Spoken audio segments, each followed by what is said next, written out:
Boa noite, Esther, o Aldo e a todos os demais que já chegaram aí, que a gente acabou não... Dete, Adriana, então tá ok. Boa noite. Boa noite. Boa noite, Luiz. Boa noite, Boa todo noite, mundo. boa noite. Vamos dar alguns avisos, né? Nós estamos aí iniciando praticamente o mês de setembro, a nossa primeira sexta-feira. Possamos manter-nos sempre unidos, dentro do ideal maior de amar e servir, tendo sempre o equilíbrio, e, embora o distanciamento nos coloque distante, mas presencialmente, através do sistema aí, virtualmente. Então, eu acho que para nós é um privilégio muito grande de podermos ter essa ferramenta, de podermos, no mínimo, nos visualizar, conversar, ok? Então, a nossa sexta-feira, como se estivéssemos no presencial, a gente ia dizer, amanhã é o primeiro sábado de trabalho com as gestantes, mas o trabalho com as gestantes estão suspensos, presencialmente. A gente gosta sempre de fazer uma fala de que o trabalho com as gestantes continua, à distância. Foi criado, a Odete teve uma sábia inspiração e criou um grupo no WhatsApp só das gestantes, que fazem parte aí do grupo das assistidas, né? E é interessante em que semanalmente ela abre, fecha o grupo, quando é na semana delas estarem recebendo a visita com a cesta de alimento, a Odete abre o grupo e elas vão falando, estou precisando de fralda, olha, ou então, essa semana a Odete agitou, porque o pessoal, olha, estou precisando, ganhamos um berço, daí ela coloca quem precisa de berço, se tiver mais de um, faz seu sorteio, tem uma bolsa aqui para bebê. Então, é uma forma de manter o contato com essas famílias, né? A gente vê o carinho delas, as colocações, os testemunhos, isso é muito gratificante para nós. Então, gostamos sempre de dizer que nós somos administradores de todos os bens que o centro recebe, que nós administramos e passamos a ela. Tem entrado gestantes novas, o grupo aumenta por conta dessa situação de isolamento, a gente vê que aumentou o grupo de gestantes, de enxovais que já foram distribuídos, acho que nós já distribuímos do começo do ano até agora, eu acho que mais de 30 enxovais. A Odete está lá sacudindo a cabeça lá, porque ela que é a nossa responsável aí pelo controle aí das gestantes, dessas famílias. O povo fica em casa, a criançada aumenta. É verdade, Esther. Então, nós fazemos, Então, a gente vê o carinho especial dessas famílias. Então, ela nos auxilia a nos manter em ação, nós mantermos ativo, exercitando esse trabalho do bem. Então, é muito gratificante mesmo. Okay? Então, a gratidão a todos vocês que têm dado suporte, têm dado assistência, têm vibrado, enfim, muito importante mesmo. E dizer para vocês também que foi inaugurado o bazar, o artesanato, o Senge Artes. Então, é um canal novo que foi criado no Facebook, com extensão do Instagram, pelo WhatsApp. Então, nós estamos, o grupo do artesanato estão com mais de 2.000 peças. Eles não pararam. Tem a Tita e a Noeli se mobilizam, vai no centro, pega os produtos que falta acabamento, que precisa confeccionar e distribui as tarefas nas casas da equipe. Faz parte da equipe, que são os voluntários do grupo de artesanato.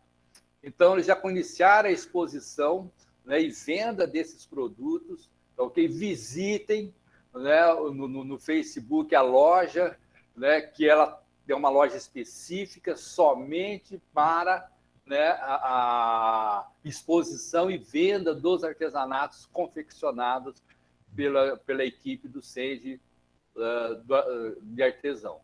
Então, visitem, faz os comentários, divulga. A princípio, essa loja ela vai estar os produtos vão sendo entregues apenas a nível municipal. Né? Então, é um projeto piloto. Se ele, dependendo da situação, a gente vai ampliar, talvez mais para frente, futuramente, até fazer aí a distribuição ou o envio desses produtos através do correio. Mas, por hora, nós estamos fazendo o projeto piloto, que é local, que é uma forma de estar movimentando o caixa do centro para poder fazer frente às necessidades das famílias, né? No tocante não só à alimentação, no tocante ao enxoval, no tocante à fralda, né? Que elas praticamente mensalmente elas pedem para nós se pode arrumar fralda, enfim, para suprir aí as necessidades destas famílias, que né, a razão especial desse trabalho aí de assistência e promoção social espírita junto às gestantes da cidade, e também mais um grupo de 30 famílias que não são gestantes, que nós ainda fazemos um acolhimento temporário por 3 meses, e por conta de toda essa situação, a gente acaba algumas situações prorrogando por mais 3 meses. Então, essa é a situação aí das nossas atividades. Ok? Amanhã nós teremos uma reunião para podermos estar fazendo uma decisão, decidindo, né, discutindo alguns quesitos do protocolo para a nossa retomada presencial. Então, não tem como convidar a todos. Nós conversei com a Jô, da gente pegar 3 pessoas que participam dos trabalhos de segunda, 3 pessoas que participam do trabalho de quarta-feira e 3 de sexta. Por quê? Porque nós vamos fazer uma retomada a título, digamos assim, piloto, por conta da pandemia, apenas no trabalho mediúnico, porque nós não temos condições de acolher o público. Talvez esse público só vai ser acolhido na hora que tiver a questão da vacina. Mas nós, talvez, enquanto trabalhadores, e amanhã a gente vai estar discutindo isso para poder ver se a gente retoma ou não a atividade mediúnica. Amanhã a gente vai definir a data, talvez na segunda quinzena de setembro. Ok? Então, se algum vai dizer, mas poderia ir, então a gente, por conta da aglomeração de pessoas, então a gente restringiu, né, aqueles que estão indo vão ser os porta-vozes, e depois a gente vai estar apresentando aí qual foi a decisão tomada, né, com a diretoria e mais o grupo, que são aqueles que fazem parte dos trabalhos mediúnicos da segunda, da quarta e da sexta-feira. Ok? Bom, creio que já falei um pouquinho mais, vou passar agora para a Priscila fazer a prece de abertura dos nossos trabalhos, e depois, na sequência, Fernando, daí é contigo, tá bom, meu amigo? Então, vamos lá. Mais uma vez, boa noite a todos. Sejamos todos bem-vindos para o Evangelho de hoje.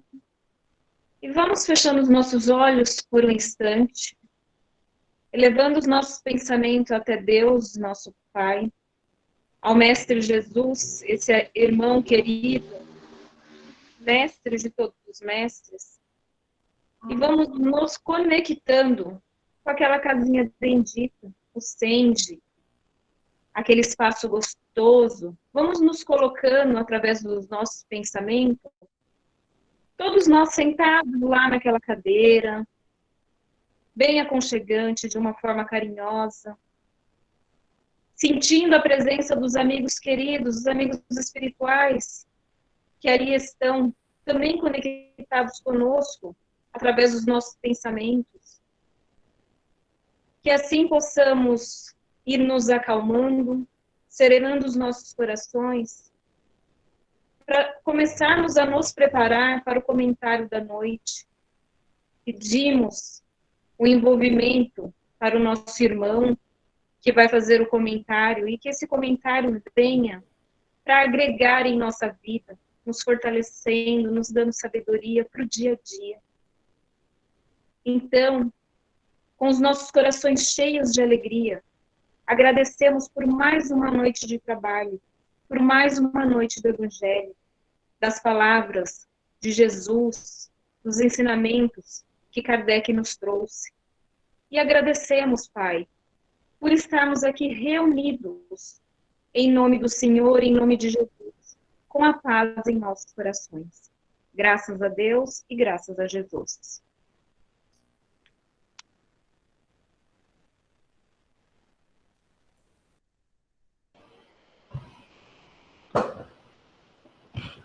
Boa noite a todos, que a paz de Jesus possa nos envolver. E mais um comentário do nosso livro, que é o nosso remédio de sexta-feira, o Evangelho segundo o Espiritismo. O capítulo que nós vamos comentar hoje é o capítulo 10, é um item do capítulo 10. O capítulo 10 faz parte das bem-aventuranças. Bem-aventurados os misericordiosos. E dentro dessa bem-aventurança existem vários itens que já foram comentados, alguns por companheiros nossos, né? E me compete hoje, junto com vocês, fazer um breve comentário do item que diz: não julgueis para não serdes julgados. Aquele que estiver sem pecado, que atire a primeira pedra. Com o risco de me tornar repetitivo, novamente eu vou citar Mahatma Gandhi, quando indagado, Mahatma Gandhi, que é um muçulmano, quando indagado sobre a Bíblia e sobre Jesus e sobre todas essas coisas, ele disse: se tudo se perdesse e ficasse somente as bem-aventuranças, nada teria se perdido. Veja que importância tem para nós, né, que comungamos essa fé cristã, ter recebido esse presente de Jesus, que se transforma no Sermão do Monte através das bem-aventuranças. Muito bem. Essa bem-aventurança comentada por Kardec, ele usa dois evangelistas. Primeiro, ele usa Mateus, que diz o seguinte: não julgueis, pois, para não serdes julgados, porque com o juízo de julgardes os outros, sereis julgados. E com a medida com que medirdes, os medirão também a vós. Isso está em Mateus, capítulo 8, versículos 1 e 2. Mas tem um outro João, um outro evangelista, que é João, que também fala sobre esse assunto. Claro, aí já dizendo num caso específico, um caso que os fariseus e os escribas estavam querendo criar uma armadilha para desmascarar Jesus. E diz assim: então lhe trouxeram os escribas e os fariseus uma mulher que fora apanhada em adultério, e a puseram no meio e lhe disseram: mestre, esta mulher foi agora mesmo apanhada em adultério. E Moisés, porque na época de Jesus vivia-se a lei mosaica, na lei mandou apedrejar a estas tais.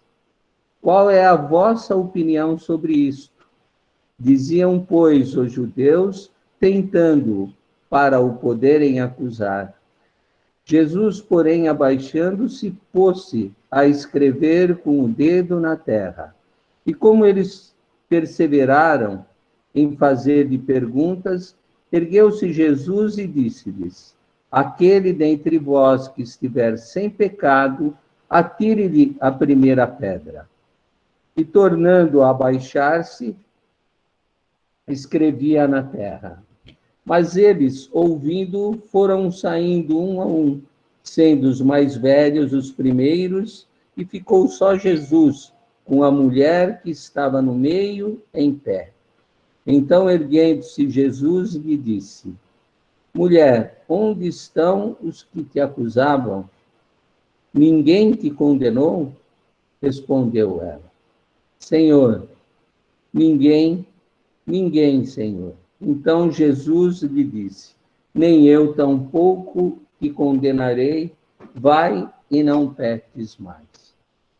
O que a gente extrai de tão importante, né, nessas falas dos evangelistas, e que ainda acontece conosco hoje, nós somos exímios julgadores. Nós julgamos consciente e inconscientemente, né? A gente, até levado pelo impulso, a gente se torna a referência e passa a criticar o próximo. Então, a gente julga o tamanho, a gente julga a raça, a gente julga o credo, a gente julga e vai julgando como se nada tivesse acontecido. E a gente liga uma espécie de um piloto automático. E dentro desse piloto automático, a gente vai indo nesse julgamento sem fim. Isso me lembra o caso de um casal que morava num apartamento e, de frente, tinha uma casa, e nessa casa morava lá uma família, e dava bem de frente o varal da casa daquela mulher, da vizinha. Aquele casal vivia ali, aquela mulher olhava pela janela e começou a fazer o seu julgamento. E ela julgava e dizia assim: Você viu, marido? Olha, aquela vizinha, a roupa, olha que roupa que ela lava. Tá vendo? Aquilo não está branco, aquilo já está amarelo.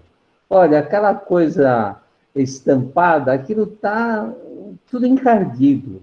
E no dia seguinte, a mulher colocava lá a roupa e ela novamente criticava, porque ela julgava. Ela simplesmente julgava. E aí ela foi indo, e aquilo chegou num ponto que se tornou insustentável. E o marido não sabia o que fazer, e ficava tentando contemporizar, mas um outro dia ela foi, olhou e falou: Nossa, vem ver. Ele foi, né, sabendo que já ia ser aquele mesma ladainha, mas ela viu lá, olha, viu que o lençol está branquinho hoje? Viu que as roupas coloridas estão com as cores vivas? E eu acho que foi de tanto eu falar. Alguém deve ter falado para ela. Ele falou: Não, fui eu que fui lavar. Fui eu que lavei. Aí ela ficou brava. Falou: Como você lavou? Você foi lá lavar a roupa da vizinha? Não, eu apenas lavei a janela da nossa sala. Ou seja, né, a gente não precisa entrar no detalhe. É mais fácil ver o argueiro no olho do outro do que a trave no nosso olho. E assim a gente vai. Então a gente fala do irmão que é menos favorecido, mas a gente também fala do irmão que é mais favorecido, e assim a gente vai levando dentro dessa situação que nos falta ainda uma coisa, que aqui mesmo dentro do Evangelho, no item 13, ele nos sugere, que é a indulgência. A indulgência é uma palavra que nos leva a uma reflexão muito grande, porque ela nos traz como conforto o amor praticado, ir além. Jesus falava: se alguém pedir para que você caminhe 1000 passos, caminhe 2. Se te pedir a jaqueta, dá também o sobretudo, né? Ir além. Essa é a indulgência. E isso nós deveríamos ter dentro do nosso coração. É fácil? Acredito que não. Mas é possível? Acredito que sim. A gente tem exemplos de pessoas que conseguem fazer isso no anonimato, no dia a dia, sem grandes alardes. Eu lembro de uma história, na verdade, é uma estatística do Mário Sérgio Cortella, em que ele faz um parâmetro entre o tempo que nós temos de vida e a necessidade que nós temos de aproveitar esse tempo. E ele resume muito rapidamente dizendo assim: de 0 a 25 anos, nós vivemos em média 75 anos. Isso é um dado estatístico, é claro. Mas de 0 a 25, a gente está aprendendo. De 25 a 50, nós estamos construindo. E de 50 a 75, nós estamos nos preparando para o check-out. Ou seja, nós temos muito pouco tempo para perdê-lo de maneira tão inútil, tão sem proveito. E ainda tem um dado mais agravante nessa fala dele. O homem é um dos animais que mais dorme. E eu sou um deles, viu? Eu durmo bastante. Em média, 8 horas por dia. 8 horas, para quem vive 75 anos, representa 25 anos da vida. Então, vamos tirar 25 anos daquela média de 75. Será que eu vou tirar os 25 do 0 a 25? Será que eu vou tirar os 25 dos 26 aos 50? Será que eu vou tirar dos 50 aos 75? O fato é, o tempo que nós temos é muito curto. E devemos aproveitá-lo muito, muito sabiamente. Né? Tem um caso que eu gosto de relembrar, eu já devo ter dito, mas novamente vou me fazer repetitivo. É um caso do Chico. O Chico, entre outras coisas, ele psicografava e muitas das psicografias dele tinham um caráter de foro de justiça. Né? Então, teve um caso, ele foi conhecido como o caso Maurício. O que era o caso Maurício? O caso Maurício, tinham 2 amigos, Maurício e José Divino. Acidentalmente, José Divino dispara uma arma e mata o Maurício.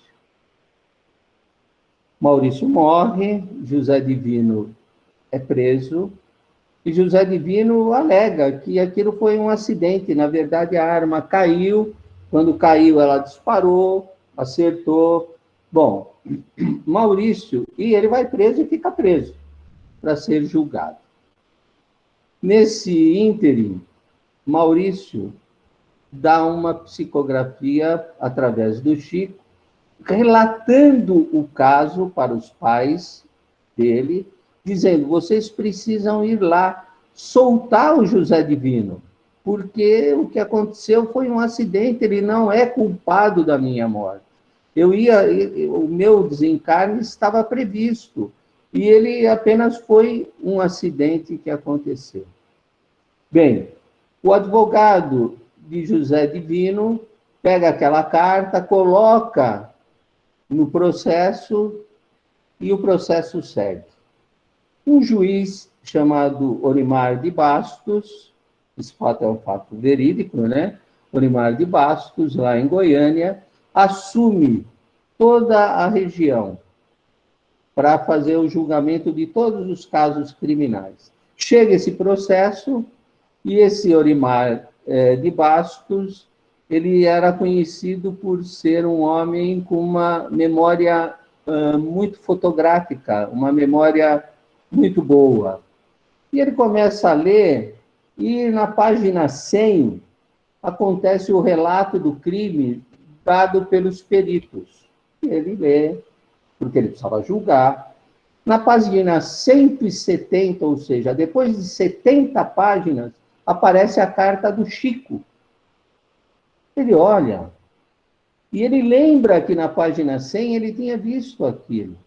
E ele começa a comparar fatos. e vê que o Chico escreveu exatamente aquilo que o perito tinha dito, como cena de crime. Posição da bala, o corpo, como estava, todas aquelas coisas técnicas que eu não entendo, mas que para o juiz era muito importante. Aí ele começa a questionar, e ele absolve o José Divino. José Divino é absolvido, é libertado, aí novamente a promotoria recorre, ele novamente é julgado, novamente é absolvido, aí vai para júri popular e novamente é absolvido. Aí José Divino, que não conhecia o juiz, e nem o juiz José Divino, porque eles apenas, o juiz apenas analisava papéis, né? Recebe uma nova carta de um outro juiz desencarnado, que tinha sido chefe de Orimar de Bastos, através do Chico, dizendo que tudo aquilo que tinha sido ocasionado precisava ser porque esse Orimar de Bastos precisava passar por essa prova de julgamento, né?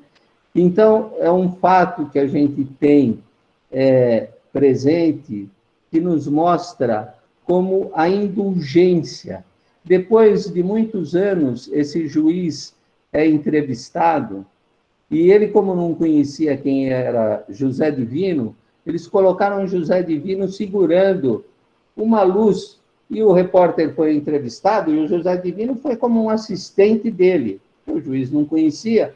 Aí falou, e o senhor? E o repórter instigando o juiz. O senhor absolveu mesmo? Ele falou, absolvi. Olha, se fosse a carta de um outro qualquer, não sei se eu levaria para frente. Mas era a carta do Chico Xavier. Veja que importância moral, né? Que elevação moral, que poder moral tinha alguém que escreveu uma carta, né? Ele falou, mas um juiz, nós estamos falando de um juiz regional de um estado. E ele disse, olha, foi por causa da carta do Chico que eu consegui ver o fato, e eu absolveria, e hoje ainda, o senhor absolveria o José Divino, passado tantos anos, tal? Claro, eu tenho plena convicção daquilo que estava escrito, era alguma coisa que realmente tinha acontecido. Aí ele apresenta, fala, pois é, então, o José Divino está aqui presente. Aí eles se apresentam e é um encontro realmente emocionante. Isso para falar que nós temos que praticar sempre a indulgência. É muito comum que a gente veja o defeito do outro, mas é muito difícil que a gente aceite o nosso defeito. E é também assim, eu costumo dizer, eu perdoo, eu faço, mas olha, eu não quero mais ter contato. Coisas desse tipo, né? Eu estava fazendo uma pesquisa e eu falei, mas será que a gente julga o tempo todo? Será que existem momentos que não são apenas uma opinião, né? Não é. A opinião, ela é muito leve, ela é muito prazerosa, e o julgamento não. Ele costuma ser muito marcante, ele é uma coisa que nos traz, assim, nos dá sempre uma exclusividade em relação ao próximo. Quando a gente julga, a gente sempre é a referência. Então, nós sempre estamos certos. Ouvindo uma palestra de uma palestrante que é muito conhecida no meio, a Maristela, ela faz assim, ela deu uma fala que eu achei muito interessante, dizendo, olha, a gente começa dizendo assim, ó, vou te falar uma verdade, hein? A verdade é essa. Quer dizer, que verdade que é essa, né? A verdade de quem? Então, quando a gente age dessa maneira, normalmente a gente já quer estar no degrau de cima. A gente fala, bom, eu estou certo, você, olha, se seguir meu conselho, talvez você, quer dizer, talvez você se torne o quê? Você se torne igual a mim? Mas quem me garante que eu sou a referência, né? Então, são esses pequenos detalhes e são essas coisas do dia a dia que nós precisamos ir burilando para que a gente possa trazer uma consciência melhor em relação à nossa postura, né? Existe uma teoria freudiana que diz assim, né?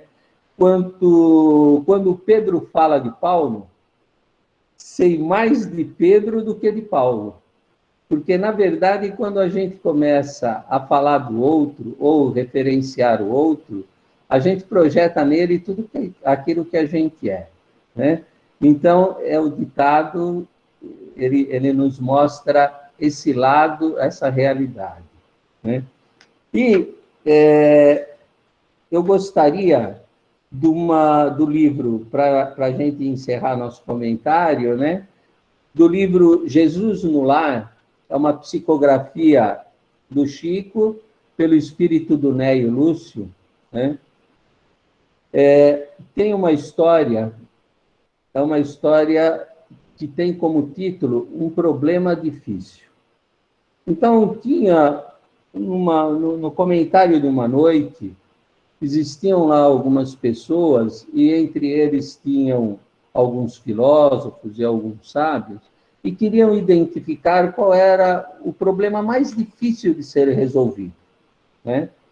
E aí vem a história. Jesus conta essa história, né? Então, um grande sábio, ele possuía 3 filhos jovens, inteligentes e consagrados à sabedoria. Em certa manhã, eles altercavam a propósito do obstáculo mais difícil de vencer no grande caminho da vida. No auge da discussão, prevendo talvez consequências desagradáveis, o genitor benevolente chamou-os a si e confiou-lhes curiosa tarefa. Iriam os 3 ao palácio do príncipe governante, conduzindo algumas dádivas que muito lhes honraria o espírito de cordialidade e gentileza. E aí ele preparou os 3 filhos. Para o primeiro, ele deu um rico vaso de argila preciosa. Para o segundo, ele levaria uma corça rara. Para o terceiro, transportaria um bolo primoroso, uma iguaria única da família. O trio fraterno recebeu a missão e seguiu em viagem. No meio do caminho, principiaram a discutir. O que carregava o vaso não concordou com a maneira pela qual o segundo, que levava a corça, estava conduzindo. O terceiro, o segundo, a corça delicada, e o responsável pelo animal dava instruções ao do bolo. Um ficou falando do outro. O primeiro, que levava o vaso, falava do segundo, que puxava a corça, o segundo que puxava a corça, falava do terceiro que levava o bolo, e assim eles foram discutindo, no ponto que o segundo, não se contendo, foi lá e falou: você está carregando esse vaso de maneira errada. E tentando ajudar o primeiro a pôr o vaso numa posição certa, o vaso cai, se espatifa e quebra em 1000 pedaços. Naquele mesmo momento, a corça, assustada, sai correndo.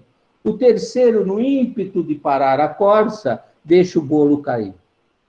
Conclusão: nenhum dos 3 conseguiu levar adiante aquilo que o pai tinha mostrado, tinha dado como tarefa.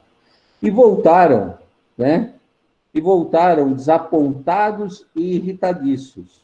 Os 3 rapazes tornam a presença paterna, apresentando cada qual a sua queixa e a sua derrota. O sábio, porém, sorriu e explicou-lhes: aproveitem o ensinamento da estrada. Se cada um de vocês estivesse vigilante na própria tarefa, não colheriam as sombras do fracasso. O mais intrincado problema do mundo, meus filhos, é o de cada homem cuidar de si próprio, sem intrometer-se nas atividades alheias.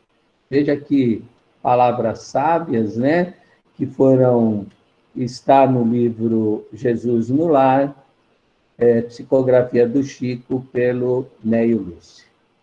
E, para encerrar definitivamente, tem uma oração que eu acho ela sempre bonita, e eu gostaria de terminar agradecendo aí a paciência de todos, chama Oração do Perdão. A oração diz o seguinte: Senhor, estou com dificuldades para perdoar aquela pessoa que tão profundamente me feriu. Mesmo que eu relute, vejo-me tomado de ira e indignação, e em meio a este sentimento, sinto-me fora do meu eixo. Que eu possa lembrar que aquela pessoa, tal como eu, é imperfeita, erra e acerta, cai e levanta, vive momentos de alegria e vive momentos de tristeza. Permita-me lembrar, sobretudo, que ela é sua criatura e, portanto, digna e merecedora do meu perdão. Abrande o meu coração, Senhor, que eu possa verdadeiramente perdoar para ser também merecedor do teu perdão. Tu és perdão infinito, Senhor. Com isso, eu gostaria de terminar o nosso comentário desse trecho tão lindo, dessa bem-aventurança tão importante, que é a bem-aventurança dos misericordiosos. Minha gratidão a todos, e que possamos ter um excelente final de semana, e que a paz de Jesus continue nos abençoando. Muito obrigado a todos. Obrigado, Fernando, pela sua participação no comentário. Gratidão. Nós temos aí conteúdo para a nossa reflexão do final de semana. Nós vamos fazer a nossa prece de encerramento, fazendo as nossas vibrações, envolvendo a todos os corações queridos que chegaram até nós, solicitando vibrações, prece. Nós temos aí o nosso caderno de vibrações, que a Jo administra, temos aí a nossa caixinha de vibrações também. Vamos envolver a Ideli, que vai passar por um procedimento terapêutico agora na quarta-feira, que ela possa ser envolvida, assistida espiritualmente também. E que os dois planos da vida estejam ali atentos, médicos, no procedimento terapêutico que ela vai passar. Então, vibrando por todos esses corações queridos. Fala mais alto, Luiz. Está me ouvindo? Vibrando por todos aqueles que fazem parte da nossa vida, aqueles que estão passando pelas dificuldades, rogando as bênçãos para os nossos lares, que nesse instante ele se torne uma extensão do natalício de Jesus, e como a Priscila colocou no início, é como se nós fecharmos os olhos, vamos nos sentir acomodados na cadeira que costumamos ficar no Senge. Podemos mentalizar a sala do passe, rogando a equipe espiritual querida, através do nosso querido Dr. Marcelo, da Avó Maria, no nosso mentor amado, Dr. Bezerra, possa cada um de nós estar recebendo a bênção do passe. Que possamos ter a nossa água frutificada também, água que está na nossa talha, que está no nosso filtro, ou na geladeira, enfim, ou aquele copo que nós colocamos aqui do lado, para que também seja frutificado. Então, rogamos a essa equipe querida que possa fazer a visita fraterna aos lares de todos aqueles que passam pelas dificuldades da vida. Os irmãos estão aí resgatando através dos diversos tipos de desconforto que a enfermidade traz. Aqueles que desencarnaram, através do Covid, que as famílias sejam assistidas, que eles também sejam acolhidos na espiritualidade, com toda certeza o são. Né? Então, rogando, Senhor, por todos esses corações queridos, para os trabalhadores da nossa casa, rogando pela nossa reunião amanhã, presencial, depois aí de praticamente mais de 4 meses, né, distante da nossa reunião, 4, 5 meses, que a gente possa estar fazendo essa reunião, né, que é um piloto para a discussão necessária do nosso retorno, mesmo que seja parcial. Rogamos, Senhor, as tuas bênçãos mais uma vez e nos guarde na tua paz, Senhor, hoje, amanhã e sempre. Glória a Deus nas alturas e paz na terra aos homens e às mulheres de boa vontade. Amém.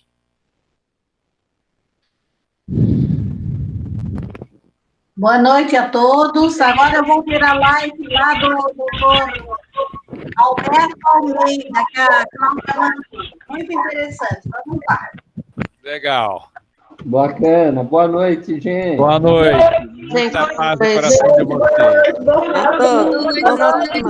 Obrigado pela presença, viu, Ricardo? Boa noite. Tchau. Boa noite. Boa noite, gente. Muito obrigada.